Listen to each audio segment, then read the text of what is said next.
Hello and welcome. My name is Leah Kopke. I'm a 3D motion design freelancer, and today we're going to be going through the relief generator, all the settings for it inside of Cinema 4D, while working on a really cool project making this hematite pendant. So I felt really inspired by going on vacation. I went to the Bahamas and I bought some jewelry there, which led to the inspiration for this project. I bought this hematite necklace. Hopefully that comes into focus here in a minute. It's a carved lion, which is really cool. And you can see that hematite, it has this metallic look to it. And it's an iron ore. It's been used throughout history by many different cultures. I also have it as a bracelet actually here.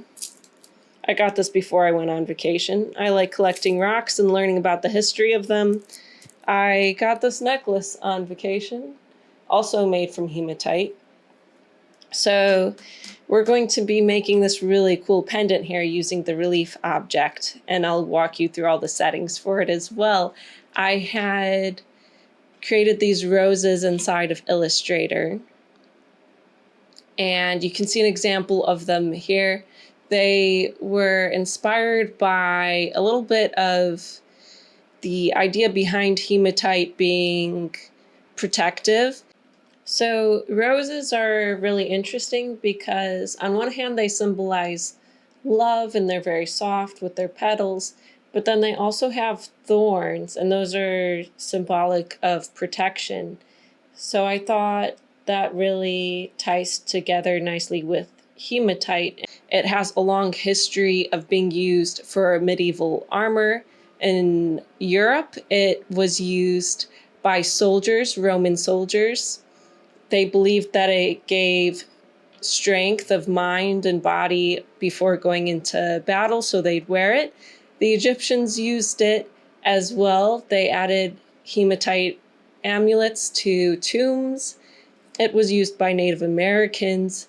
It was also used in ancient times when there were those cave paintings. Those red handprints in cave paintings were made from hematite. It was also used during the Industrial Revolution.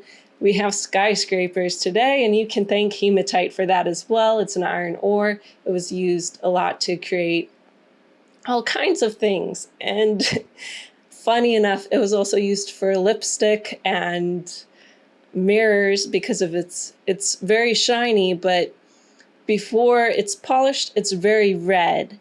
And it's named after the Greek word for blood, hematite.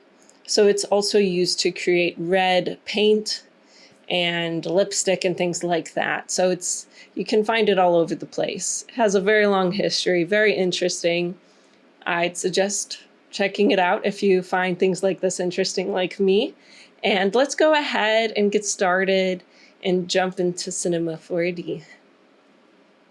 So here we are inside of Cinema 4D. I'd just like to briefly show you these flowers in here and my thought process of it. So in creating a pendant like this, the lighter areas of the texture will be raised while the darker areas are lowered. So this will have these petals raised and then the background will be lowered. And that was the plan. I had created this in Illustrator. You could use a photograph. You could use something from Photoshop. It will be using those grayscale values to calculate where the surface is raised and lowered while using the relief object. I had just exported this out as a JPEG. Now today I won't be going through how to use the pen tool or anything like that inside of Illustrator. But if you're interested in learning that, there's a ton of tutorials on YouTube, and you can check out one of those if you want to learn how to do something similar.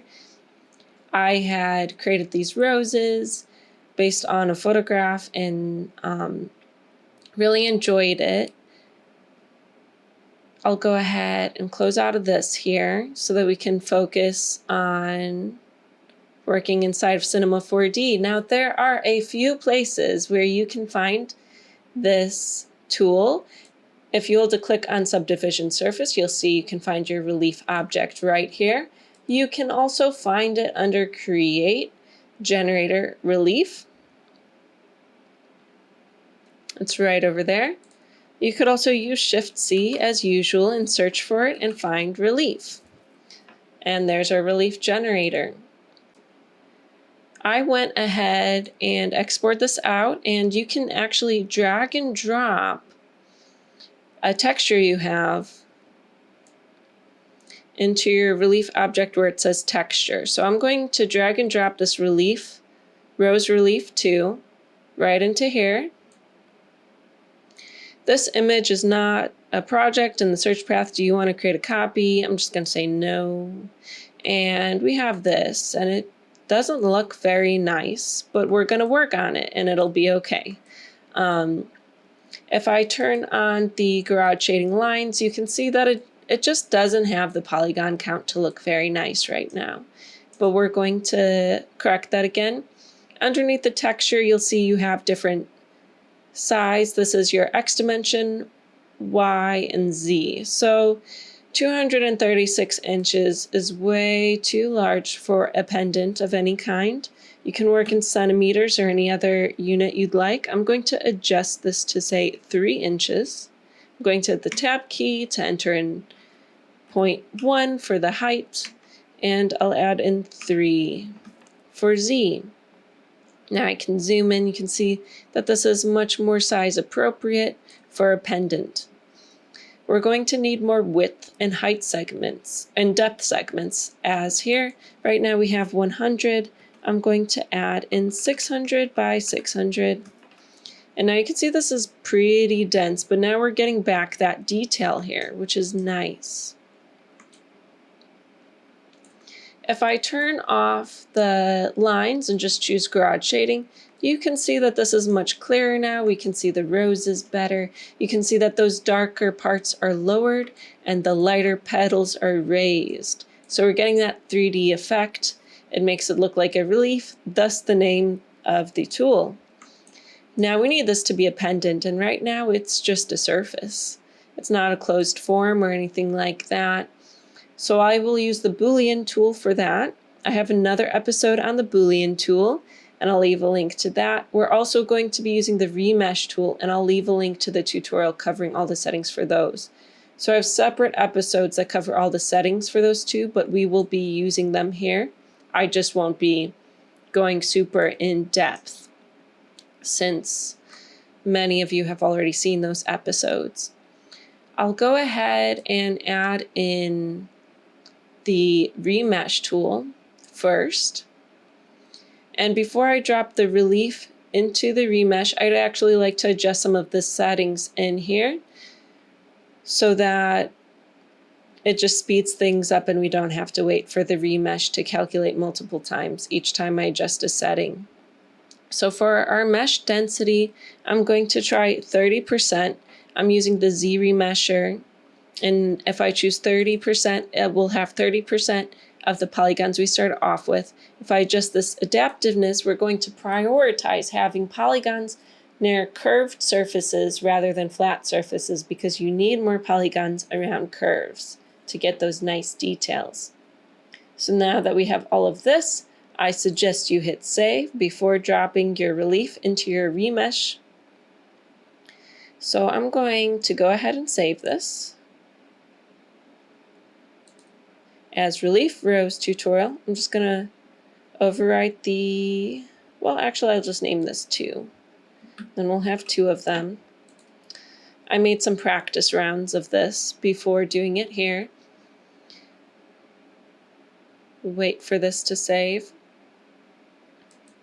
Before I do that, I just want to run through these other settings here real quick before I drop this relief object in here.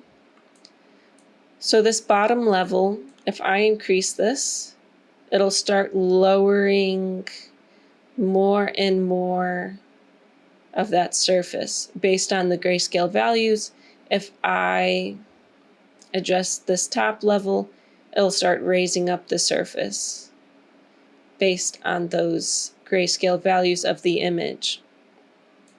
I'm going to leave it at the default because I feel like I have it in a pretty good place.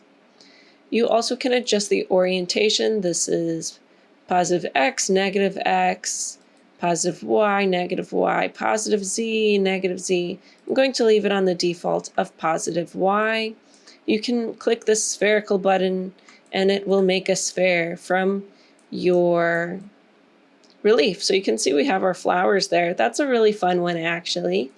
I'm going to go ahead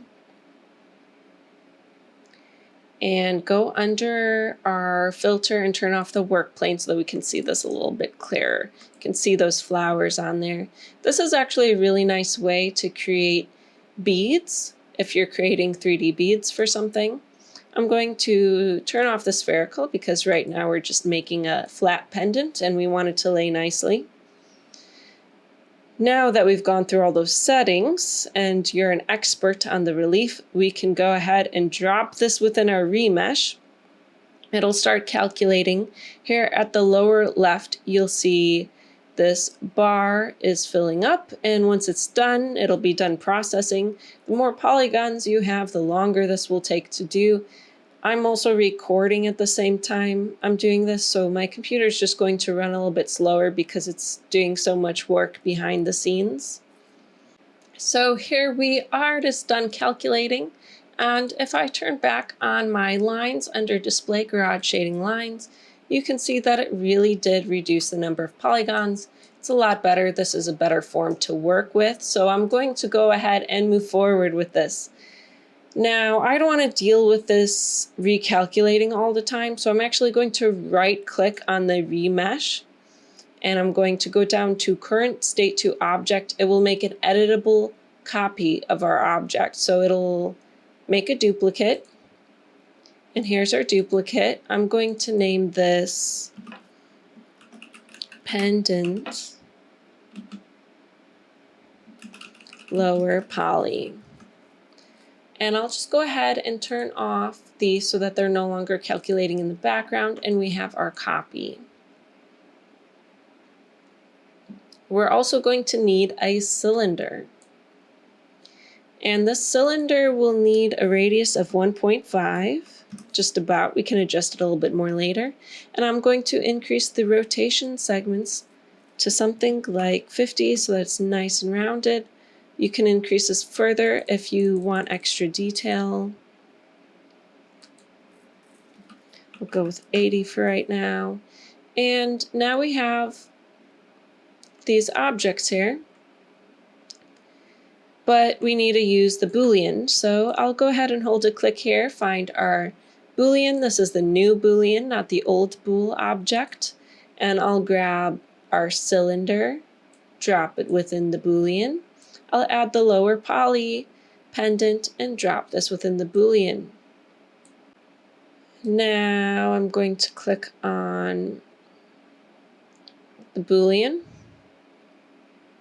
object here. I'm going to just turn that off here for a moment.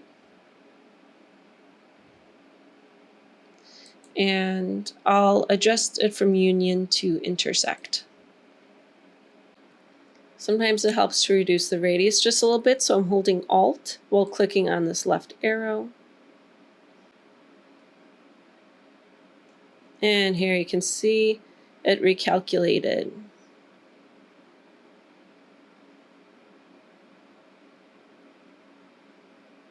Sometimes I find it recalculates easier if I turn off the Resolve Self-Intersections.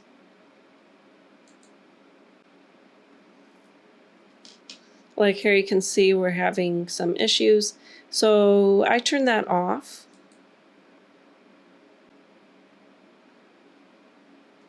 And it looks much better. Now our cylinder, we don't need a pendant that's this long, so we're going to adjust the height of it. Let's try making it 0.25 or something like that just to see how that looks. I think even that's a little bit thick, so let's try 0.15. Let's try 0.15. This is a heavy stone, so we don't want to make this necklace too heavy.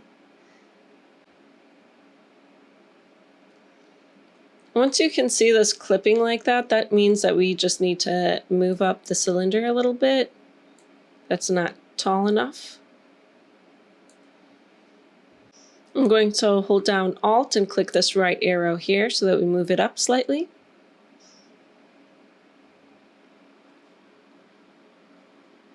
It'll take a minute to recalculate. I'm going to turn off the bool just for a minute so that I can position this correctly.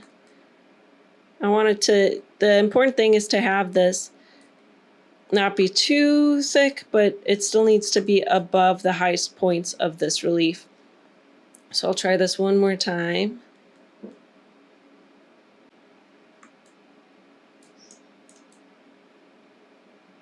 And I'm pretty happy with this, and I don't want to deal with the Boolean recalculating all the time. So I am once again going to right click on this and choose current state to object. Now I have this new mesh version of this, and I can turn off these. And I'm just going to create a new layer here and name this construction geometry. And with that done, I'm going to just drag and drop all of these, everything, in here. And I'll turn off this so that it's hidden from my manager. And I'll turn off this so that it's also hidden visually from the viewport. And I'll turn off this so that it's hidden from the renderer. So that's our layer. And now we just have this one to work from. And I'll name this Boolean Pendant Hematite.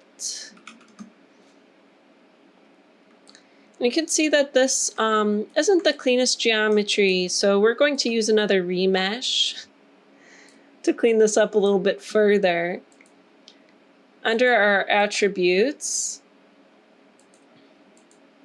I'm fine with keeping this at 100% density. And I want the adaptiveness turned up. And I'll rename this remesh.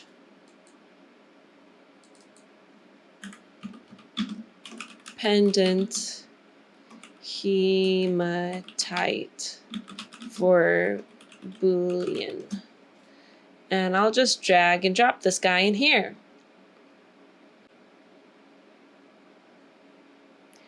There we go. So you can see this looks pretty nice. And it's mostly made up of quads because of the settings we had used. I don't mind this being a little bit higher poly for some jewelry because I'm not going to need this in a very dense scene or anything like that. But that is our mesh here. And if I turn on garage shading, you can see what this looks like with some shading on it. Now we're going to need to texture this guy. So I'm going to open up our material manager, and here I'm going to add in a standard material. And I'm going to rename this hematite. I'm also going to create another material, and I'm going to name this white. I'm going to add in a plane for this to sit on. Lower it just a little bit. That looks pretty good. And the white material will be added to here. I'll double click on this, make the color like an off-white. It doesn't have to be perfectly white. I'll do something like that. And of course hit save so that we don't lose everything in case if it crashes. And then we'll also need a material for the hematite. So I'll drop the hematite on here. And this is going to be shiny, so let's bump up the metallicness of it. Or the metalness, sorry, the metalness, we're bumping up the metalness. And I also want to add in some very interesting cracks to this. So I opened up the asset browser here, and I'm just going to search for crack. so that we get some details in the rock that make it look more realistic. I'm going to use this Cracks 03 and just drag and drop this in here. If you have access to Maxon 1, you'll have access to all of these in the library. If you don't have Maxon 1 and you just have Cinema 4D, you'll have limited access, but you can still probably use just one texture here for this project. And what I'll need to do is we're going to use this to control the bump map. And we're also going to need to use this to control the color. But I want to use a color layer so that we can adjust this further. So I'm going to drag this into our color layer 1 here. Our base color, make like a light gray. And then this I'll make multiply. This is our layer 1. This is the crack texture. And this will overlay with the base layer. And I can adjust this a little bit like that. And I'm just going to see how that looks by starting the IPR.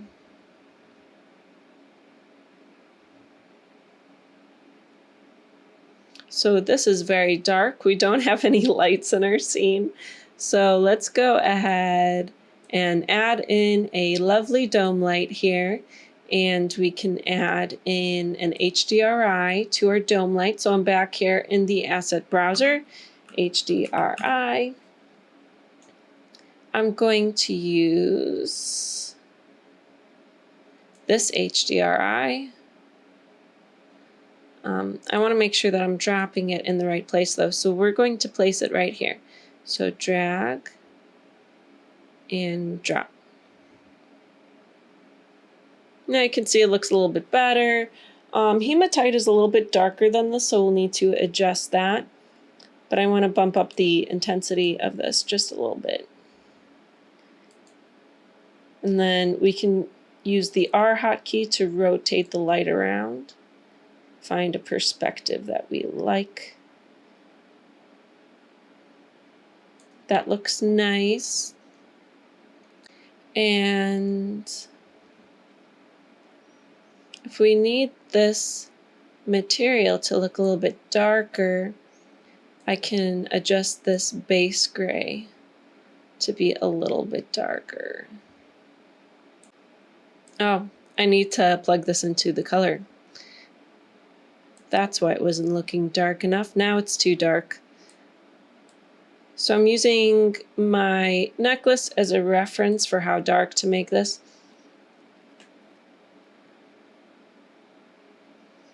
I might add like a slight hint of blue to the reflection.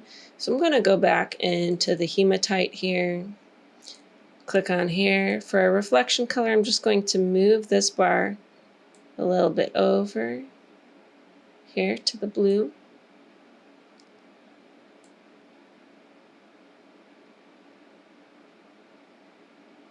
Not too much though. I want this to be super subtle. But I think that detail of adding in that crack bump map is a really nice one. It looks like it might be a little bit too intense. So I'm going to go back in here, and this is where the color layer comes in really helpful. I can just reduce the intensity of it a little bit. So it's a little bit of going back and forth between these two layers to get the color we want.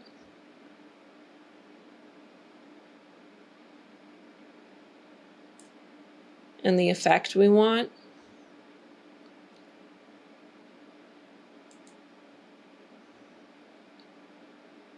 You could even use the color layer in order to drive the bump map.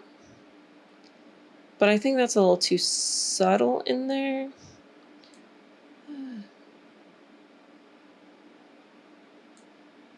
That looks cool. I'm going to double click and add in a bump map node.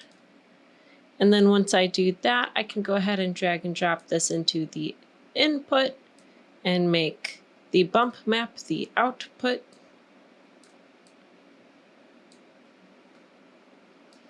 But you can see we got the color pretty much where we wanted it to be, but now the bump map looks a lot more realistic. It's a little bit too heavy though. I want it to be a little bit more minimal. So if we click on our bump map, we can take down the height scale to something much smaller.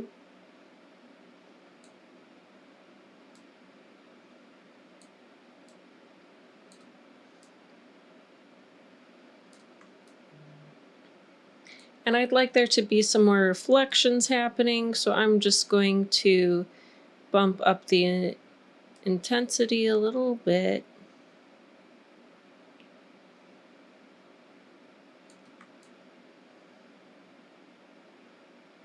And you'll also see that that kind of makes the edges of the bump map stand out a little bit more, although very subtle.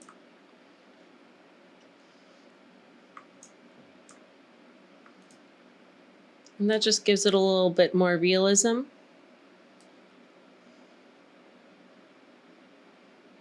I think this is basically it. I hope you found this helpful.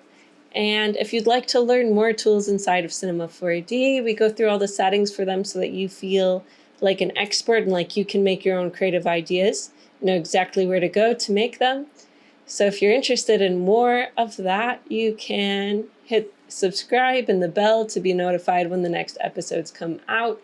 I have playlists on all the mesh modeling tools. I have a playlist on generators. I have a playlist on the settings for the pyro simulations. So if you're interested in all of that,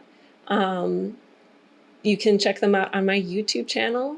Again, Ambient 3D Animations. And I hope to see you here next time. If this was helpful, please give me a thumbs up. I always appreciate it. And see you again soon.